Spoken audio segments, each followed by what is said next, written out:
अखन अहाँ सब सुन रहल छी अमजन म्यूजिक की शानदार प्रस्तुति।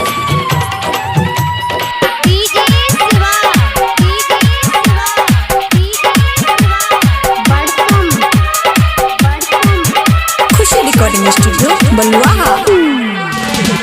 गे मम्मी तोरी ललको मुंग कछमी। गे मम्मी तोरी ललको मुंग कछमी। जेकरा नेकी कहत रही ओकरा में छौ कमी। गे मम्मी तोरी ललको मुंग कछमी।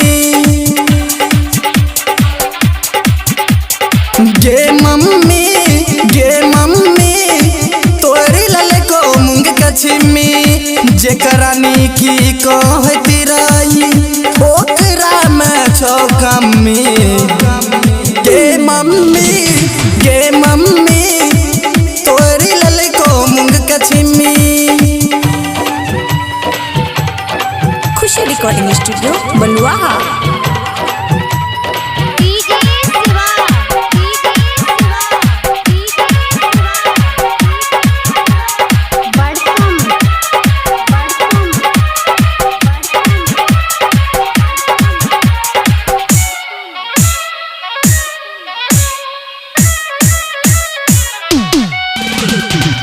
गरी बजरा काटन है जाई छो कर नसीबियाई से टिगे।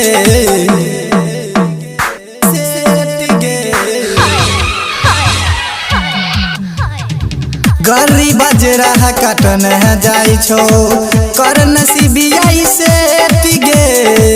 रखवा रपच के कर जाके ताहू ओकरा भेट गे। अब की बेर जे नहीं है तो है कौन ओकरा निक गे। गे मम्मी तोरी ललको मुंग कछमी। गे मम्मी तोरी ललको मुंग कछमी। खुशी रिकॉर्डिंग स्टूडियो बलुआहा।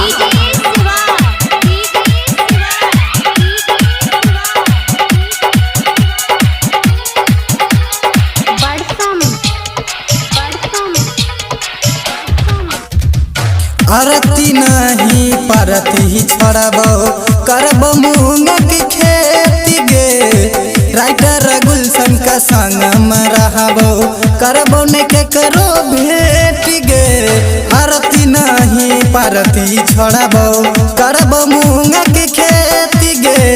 राइटर गुलशन का संग में रहबो करबो ने के करो भेट गे।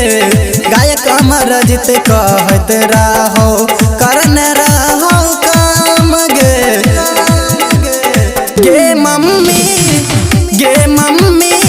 तोरी ललको मुंग कछमी। गे मम्मी तोरी ललको मुंग कछमी।